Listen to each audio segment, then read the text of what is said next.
जिनकी यौवन अवस्था परम पवित्र व्यतीत हो गई, उनको क्या कहना, देर नहीं लगेगा, सिद्धावस्था आने में देर नहीं लगेगी।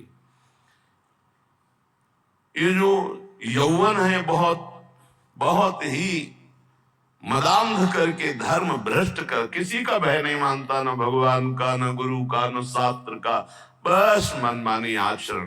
फिर जो दुर्गति के आचरण हुए उन्हीं के मिटाने में पूरा जीवन लग जाता है। ये ऐसा नहीं कि एक बार भोग लिया तो बस फिर छोड़ सकते हो, तुम्हारी ताकत नहीं, तुम्हारी ताकत नहीं। विषय चुगा जिन चुगे मन, चुगत कछुक सुख होए, फिर फांसी ऐसी लगे। ये जो फांसी, विषय चुगा केवल दिखाई दे रहा है, लेकिन उसमें जो बंधन है, जो जाल है, वो नहीं दिखाई दे रहा। जो ही तुमने चुगा तो उसका जो जाल है वो फंस जाएगा। फिर फांसी ऐसी लगे तेषम दुख न को। अब तो बस वही तृष्णा, वही चिंतन, वही गंदी बात। इसलिए यो व्याघ्री योषिता विस्मिव स्वादन्नमर्थम महा, जो अपनी जवानी को पवित्रता से निर्वाह करने के लिए काम भोग की बात, काम भोग की क्रिया, काम भोग का चिंतन भयंकर विषधारी सांप के समान समझता, नहीं काट लेगा, जहर चढ़ जाएगा। और स्वादन्नमर्थम विषमिव, जितने ही स्वाद के पदार्थ हैं, बड़े स्वादिष्ट लगने वाले, ये सब विष हैं। ये नीच रसेंद्री खा खा के पुष्ट होती है और जनेन्द्री आदि से पाप कराती है। श्रीपाद कह रहे हैं जीवन प्रभु के क्रंदन के लिए मिला है, रो रो कर व्यतीत करने के लिए मिला है। यही दोष हमको प्रभु का प्रेम प्राप्त नहीं होने देते। जवानी को संभालो, पवित्र रखो। कैसे? बोले विस्मयु स्वादन्नमर्थम, ये जो स्वाद अन्न पाने की चाहत हो गई है बहुत खतरनाक है। ये रसगुल्ला नहीं है, ये बिस्गुल्ला है। जितना खाओगे अच्छे अच्छे पदार्थ उतना ही भोग वासना बढ़ेगी। जितना भोग क्रिया करोगे किसी की जरूरत नहीं, अपने आप नष्ट हो जाओगे। कोई किसी को मारता नहीं, अपना कर्म ही हमारा नाश कर देता है। इसलिए विस्मयु स्वादन्नर्थम, स्वादन्न के लिए विष के समान उसको देखो। जवानी को पवित्र रखने के लिए भोग क्रिया, भोग चिंतन, भोग वार्ता, इसको ऐसे समझो जैसे फुफकारता हुआ काला सर्प हो। बस नजदीक गए तो डस लेगा, जहर चढ़ जाएगा। नर्थ प्रायम साधु लोक मिलनम सर्वार्थ विभ्रंशवत, ये महानर्थकारी असाधु आचरण करने वालों से दूर रहे, इनका कभी संग न होने पावे। जो जनेन्द्री रसेंद्री के गुलाम है, इनका संग न होने पावे, नहीं ये संग नष्ट कर देगा। संगम त्यजेत, इनका संग ही त्याग दे। सर्व संगोपहो हिमाम, सत्संग के द्वारा प्राप्त विवेक से साफ संगों का त्याग कर दे, जो भजन रंग में बाधा पहुंचाने वाले हैं। डरना नहीं चाहिए। जैसे रिश्ते, नातेदार, संबंधी, मित्र, संसार के और परिजन यदि हमें प्रभु से विमुख करते हैं, ये प्रभु की निंदा करते हैं, भक्ति की निंदा करते हैं, भगवत मार्ग की बाधा खड़ी करते हैं, तो हम मन से प्रणाम करके इनमें भी भगवत भावना करके पर इनका कभी संग संभाषण नहीं करेंगे। श्रीपाद के अनर्थ प्राय साध लोक मिलन सर्वार्थ विभ्रंशवत, ये अनर्थ पैदा करने वाले असाधु भगवत मार्ग के विमुख जो है, इनका कभी संग मत करो। ये आपके परमार्थ स्वार्थ सबका नाश कर देंगे। बहुत सुंदर कभी कभी कृपा होती है और अवहेलना हो जाती है कृपा की। फिर जीव जो पछताता है, अब जो हृदय में बिना भजन किए आनंद की स्फूर्ति होती गुरुजनों की कृपा से, तो उसको रोकने के लिए तप की, साधना की, संयम की बाढ़ लगानी चाहिए। नहीं तो चढ़ी के मैन तुरंग पर चली वो पावक माए। यही प्रेम पंथ अति कठिन है, सबको निभत नाय। भक्ति ईर्ष्या का विषय नहीं, जो ईर्ष्या करते हैं। जैसे कल या परसों एकांतिक में एक भक्त भाव वाले बहुत प्रवीण, वो कह रहे थे कि आपसे जब कोई हंस के बात करता है या आपका कोई सत्संग सुनता है तो मुझे बहुत जलन होती है, लगता है सिर्फ मेरे महाराज जी हैं, इनसे कोई बात नहीं करेगा। वो भाई भाव तो तुम्हारा प्रीता कहे, लेकिन ये संसारिक है। जो हरिवंश को नाम सुनावे तन मन प्राण ताशु बलिहारी। ये भक्ति का हमारे गुरुदेव को, हमारे इष्ट को जो पुकारे, जो सुने, जो देखे, उसकी चरण रज लेके माथे पे आप धन्य है। आप हमारे गुरुदेव से प्यार करते हैं, हम आपको प्राणों से भी अधिक प्यार करते हैं। जो हरिवंश उपासक सेवे सदा सेवं ताके चरण विचारी। ईर्ष्या थोड़ी, ये कोई सांसारिक मार्ग थोड़ी है। हमारे प्रभु का यश गा रहा है, हमारे प्रभु का नाम जप कर रहा है, तो हम उसकी जूठन लेंगे, उसका चरणामृत लेंगे, उसको बार बार प्रणाम करेंगे। नर्थ प्राय मसाद लोक मिलनम सर्वार्थ विभ्रंशवत। अगर कहीं ऐसे असाधु भाव वाले, चाहे माँ हो, पिता हो, भाई हो, बंधु हो, रिश्ता हो, नाता हो, कुछ भी हो, जो हमें प्रिया प्रीतम से विमुख कर दे, बहुत अनंत जन्मों से भटकने के बाद आज मार्ग मिला, और मार्ग में आकर के नहीं नहीं, कदापि नहीं। नर्थ प्रायम साधु लोक मिलनम सर्वार्थ विभ्रंशवत। कोई भी हो, अब दांव लगा है प्रिया प्रीतम के मिलन का, आप गुंजाइश नहीं है, आप नहीं, कोई भी हो, अपना मन अपना प्राण भी त्याग करना पड़े तो कोई बात नहीं, प्राण भी त्याग कर देंगे, लेकिन प्रिया प्रीतम को नहीं। किंचन मात्र परिग्रहम ग्रहमेव स्वात्मेन्द्रियम शत्रुवत। मुझे किंचन मात्र भी वो परिग्रह, वो दान, वो संग्रह नहीं करना जिससे हमारे प्रिया प्रीतम छूट जाए, उसी का चिंतन चलता रहे। नहीं, जो परिग्रह, जो दान, जो संग्रह प्रिया प्रीतम से विमुख कर दे, महाअनिष्टकारी, मुझे नहीं स्वीकार करना। किंचन मात्र परिग्रहम ग्रहमेव स्वात्मेन्द्रियम शत्रुवत। दुश्मन के समान देखे परिग्रह को, क्योंकि वो प्रिया प्रीतम से विमुख कर दे। मन्नेत प्रणयी हरौ सहि वसेत साध्वत्र वृंदावने। वही वृंदावन में मेरी मान्यता है कि वास का उत्तम फल प्राप्त कर पाता है, जो जवानी को दूषित नहीं होने देता, जो स्वाद अन्न में विषवत भावना रखता है, जो परिवार सुहृद मित्रगण जो भगवत विरोधी भाव प्रकट करते हैं उनसे बिल्कुल दूर, सर्वार्थ विभ्रंशवत, ये सब कुछ नाश कर देंगे, ऐसे भागो दूर। किंचन मात्र परिग्रहम ग्रहम स्वात्मेन्द्रियम शत्रुवत। अपनी इंद्रियों के भोग विलासिता का कोई भी परिग्रह, कोई भी दान पुण्य ऐसा न स्वीकार करे जो प्रिया प्रीतम से विमुख कर दे। मन्नेत प्रणयी हरो सहि वसेत साध्वत्र वृंदावनम। वही साधु स्वभाव वाला वृंदावन वास का परम उत्तम लाभ प्राप्त करता है। संत वाणी, महापुरुषों के वचन भगवत प्राप्ति को बहुत जल्दी प्रकाशित करते हैं, पुष्ट करते हैं। उपासक ये समझ ले कि ये चार बातें बड़े ही भाग्यशाली को प्राप्त होती हैं। पहला मनुष्यत्व, दूसरा धर्म श्रवण, तीसरा विशिष्ट श्रद्धा, और चौथा संयम पूर्ण परमार्थ। मनुष्य शरीर ये किसी कर्म के फल से नहीं मिला है, भगवान की कृपा से मिला है। कबहू का करी करुणा नर देही, देत ईश बिनु हेतु सनेही। बड़ी कृपा, दुर्लभो मानुषो देहो, जगह जगह शास्त्रों में आया है। मनुष्यत्व, बड़े भाग्यशाली जिनको मानव देह की प्राप्ति हुई। मानव देह प्राप्त करके दूसरा महाभाग्य सत्संग, धर्म श्रवणम, धर्म शास्त्र से युक्त सत्संग। मनमानी, एक दक्षिण की वार्ता, एक उत्तर की वार्ता, कोई तुकतान ही नहीं मिल रहा, क्या कहना चाहते समझे में नहीं आता, बताना क्या चाहते हैं। तस्मात् शास्त्रम प्रमाणम ते, शास्त्र प्रमाणित महापुरुषों से प्रमाणित जो वाक्य, उसे सत्संग कहते हैं। अपना अनुभव, शास्त्र सम्मत महापुरुषों के अनुभव, इन्हीं की चर्चा को सत्संग कहते हैं। मनोरंजन को सत्संग नहीं कहते।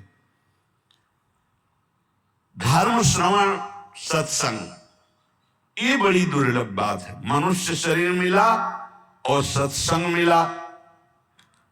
अब सत्संग में अगला है श्रद्धा। जो सुना उसको धारण किया। जो मनुष्य शरीर प्राप्त करके अवनीत स्वभाव के होते हैं, उद्दंड स्वभाव के होते हैं, ना उनको नमन भक्ति आती है, ना उनको, एक उद्दंड स्वभाव, ऐसे सत्संग में जाकर भी कुछ लाभ नहीं ले पाते। खलऊ करें भली पाई सुसंगु, मिटे न मलिन स्वभाव भंगु। वो अभिमानी जन, वो दुष्ट स्वभाव वाले, भगवान की कृपा हुई, साधु दर्शन साधु संग, लेकिन वो लाभ नहीं ले पाते।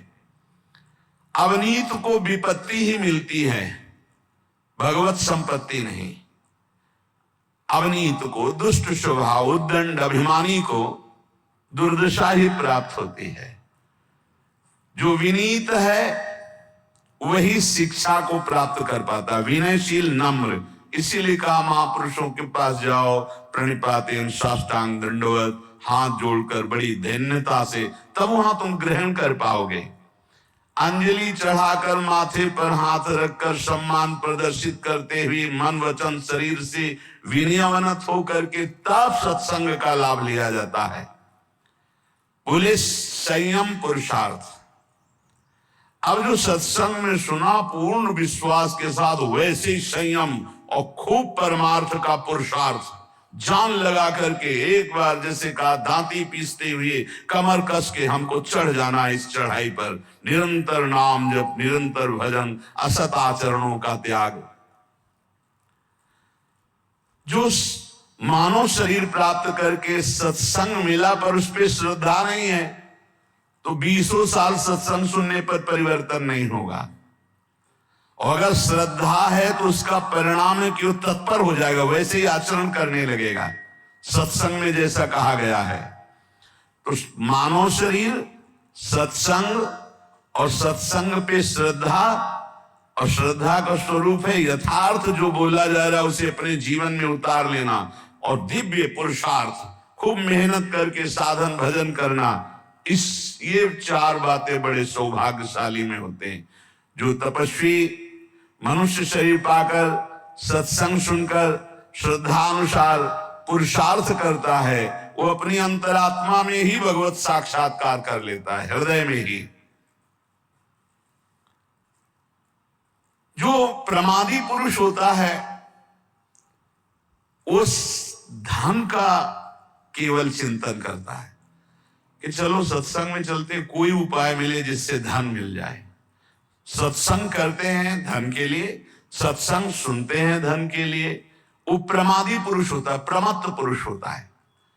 जो अप्रमत्त है वो भगवान की प्राप्ति की, कहां जाऊं, कैसे कोई मुझे बता दे, कैसे भगवत प्राप्ति होगी, कैसे मैं काम आदि दोषों पर विजय प्राप्त करके स्वरूप बोध प्राप्त करूं। संसारी मनुष्य अपने प्रिय परिवार के कुटुंबियों के लिए बुरा से बुरा पाप कर्म करता है, और जब मरता है तो अकेले उसको फल भोगना पड़ता है। अकेला दुख, अकेला यहां से जाता है, अकेला दुख भोगता है। कोई भी घर परिवार का नरक में बंटवारा नहीं करता जाके। इसलिए कुटुंब के मोह में फंसकर पाप कर्म ना किया जाए। जो संयम नियम पूर्वक जीवन व्यतीत करता है वही इन भोगों से बच पाता है। नहीं तो एक काम भोग इतना लुभावना है कि बड़े बड़े संयमी पुरुषों का मन आकृष्ट हो जाता है और भ्रष्ट हो जाते हैं। साधक हर समय अंतःकरण की शोध करता है कि कहीं काम ने दबाव तो नहीं कर दिया, कहीं क्रोध तो हमारे अंतःकरण पर प्रभाव नहीं कर रहा, कहीं अहंकार तो नहीं छा रहा है। अगर ऐसा है तो संपूर्ण माया अपना प्रभाव दिखा देगी। काम क्रोध अहंकार हृदय में है तो सावधान। जैसे वृक्ष का पत्ता पतझड़ ऋतुकालिक रात्रि समूह के बीत जाने पर पीला होकर गिर जाता है, ऐसे ही तुम्हारी आयु समाप्त होने पर इस शरीर नष्ट हो जाएगा। इसलिए एक क्षण भी पाप कर्म में मत लगाओ। जैसे ओस की बूंद ऐसे पत्ते पर हिलक रही है, बस वो गिरने ही वाली है, ऐसे ही तुम्हारा जीवन नष्ट होने वाला है।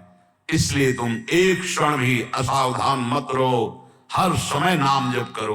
पता नहीं वो बूंद कब गिर जाए। जैसे पानी का बुलबुला बस फूटने वाला है, जितने सेकंड टिका हुआ है, ऐसे ही तुम्हारा शरीर नष्ट होने वाला है। जितने श्वास टिकी हुई है, बस क्या करो। इसलिए तुम एक क्षण भी असावधान न रहो, हर समय राधा राधा कहो।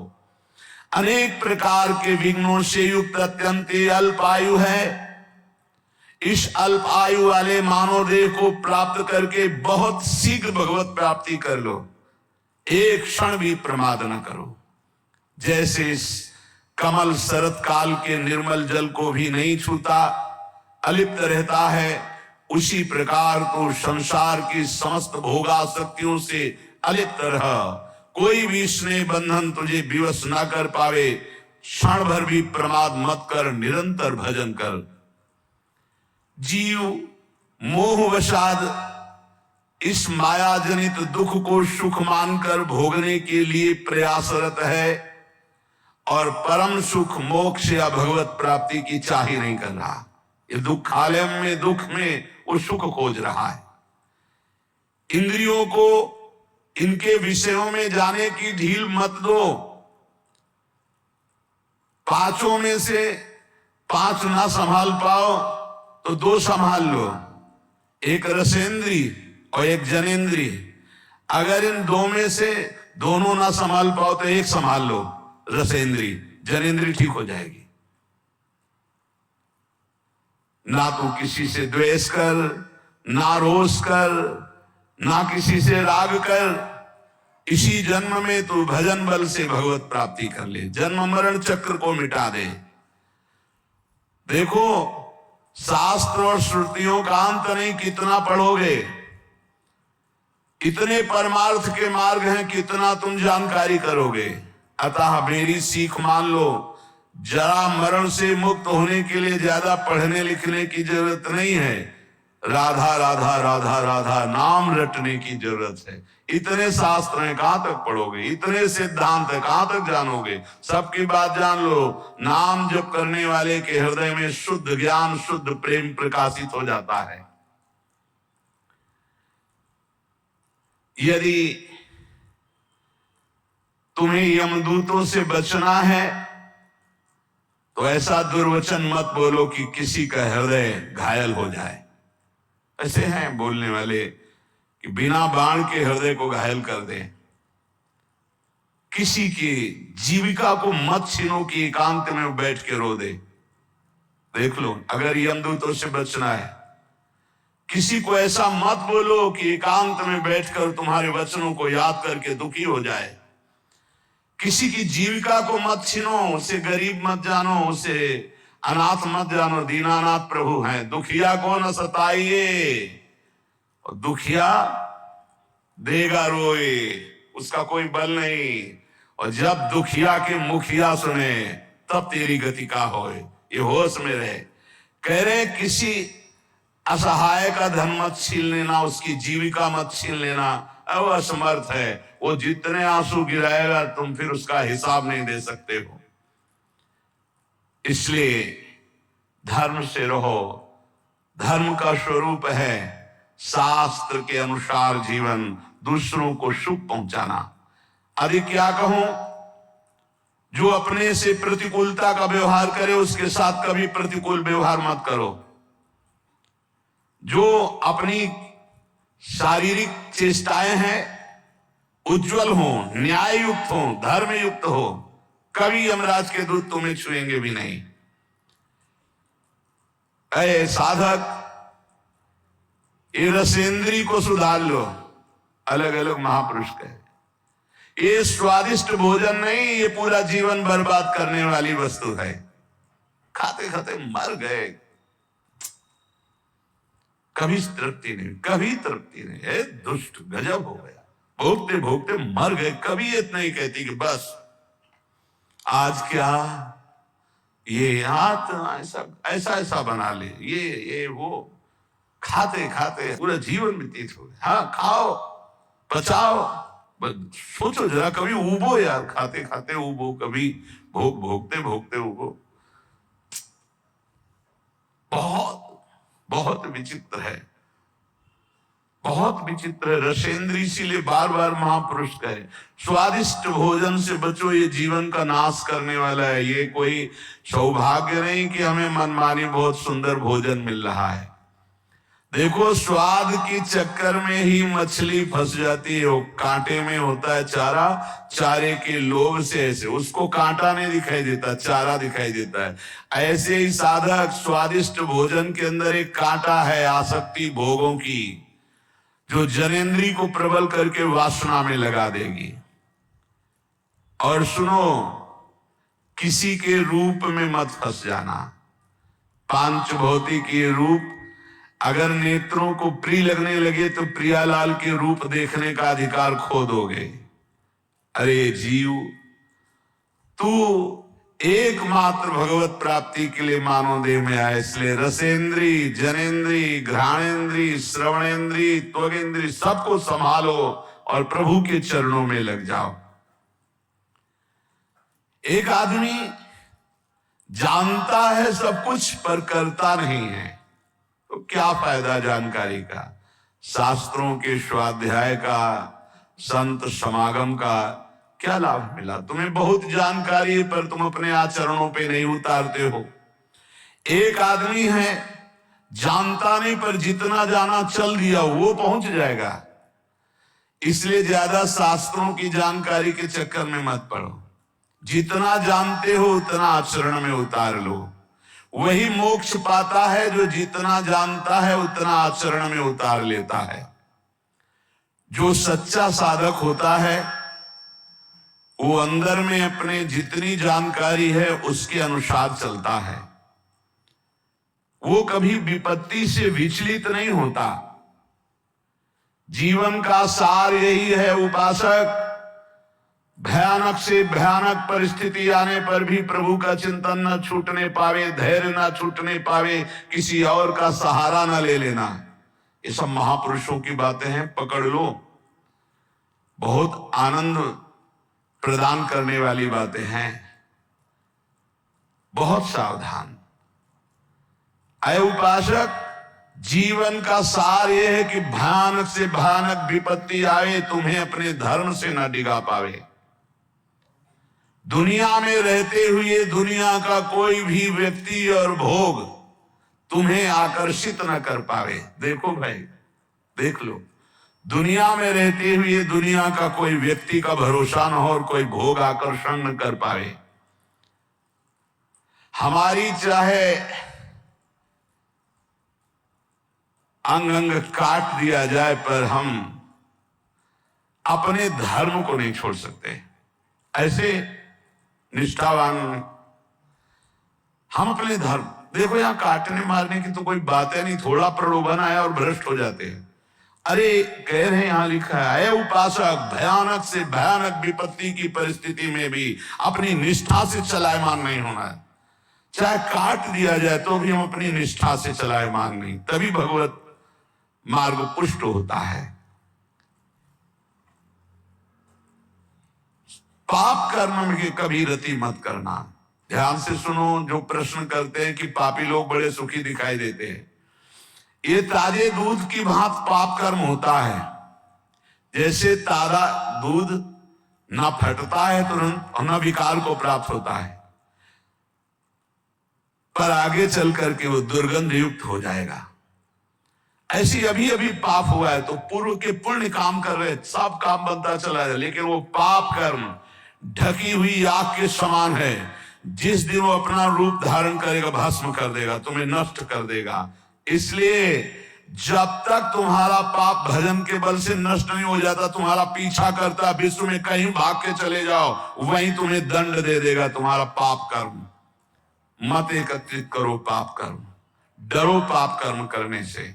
वो सुरक्षित तब तक पीछा करेगा जब तक तुम्हारा नाश नहीं कर देगा। दुष्ट स्वभाव के मित्रों का कभी भी संग ना करो, उत्तम स्वभाव वाले ही भगवत मार्ग के पथिकों से मित्रता करो। सब पर भगवत भाव पर दोस्ती नहीं। जैसे ठोस पहाड़ को हवा नहीं उखाड़ सकती, ऐसे ही निष्ठावान को कोई विपत्ति निंदा विचलित नहीं कर सकती। जैसे सारथी घोड़ों की लगाम खींचे हुए सही मार्ग पर चलाता है, ऐसे ही अपनी बुद्धि को पवित्र रखो। इंद्रिय रूपी घोड़ों की लगाम रूपी मन को खींच करके सतमार्ग पर चलाते रहे। बुद्धि शुद्ध कैसे होती? ईश भजन सारथी सुजाना। इष्ट देव का भजन करो तो सारथी सुजान, बुद्धि बहुत ज्ञानमयी हो जाएगी। यदि तुमसे कोई पाप बन जाए तो दोबारा करना मत, और तत्काल उस पाप का प्रायश्चित करके उसे भस्म कर दो, नहीं वो तुम्हें नष्ट कर देगा। दोबारा करना नहीं। और जो हो गया है उसका महापुरुषों से पूछो क्या प्रायश्चित है, और वो जो बता दे वही कर दो, उससे भस्म हो जाएगा। और यदि पुण्य कर चुके हो, पुण्य किए हो, तो उसे बार बार करो पुण्य कार्य को, और कभी किसी से बताना नहीं, तो तुम्हारा पुण्य तुम्हें लाभ प्रदान करेगा। ध्यान दीजिए, पाप कर्म हो तो दोबारा करना नहीं, महापुरुषों से बताकर उसका प्रायश्चित तत्काल उसको भस्म कराओ, नहीं तो ब्याज सहित दंड देगा। और पुण्य किया हो तो किसी से बताना नहीं, और बार बार सुकृत धर्म आचरण करो, तुम्हें महासुख प्रदान करेंगे। लेकिन पाप करोगे तो कोई जान भी नहीं पाएगा, और पुण्य करोगे तो माइक से हल्ला मचाओगे, 4 लोगों को बताओगे, पोस्टर भी छपवा देते हैं। इससे क्या होगा? सब खत्म हो गया। जितने लोग देखते जाएंगे सुकृत के अधिकारी हो जाएंगे, तुम्हारा सारा सुकृत नष्ट होता जाएगा। सिद्धांत को समझो, पुण्यात्मा पोस्टर नहीं छपवाते। यदि पुण्य बन जाए तो कभी जवान से मत कहो किसी को कोई जान न पावे, पर अहंकार चैन नहीं लेने देता, वो बताता है। एक भगत जी आए तो बार बार बीच में एकांतिक में बोल उठते, भारत के जो जितने तीर्थ हैं 5-5 बार गए हम, ठीक है। फिर बीच में बद्री नारायण कहां कई बार गए हम, कई बार। ये अहंकार देखो, शास्त्र संत महापुरुषों के वचन, पुण्य करो जबान से न निकलने पावे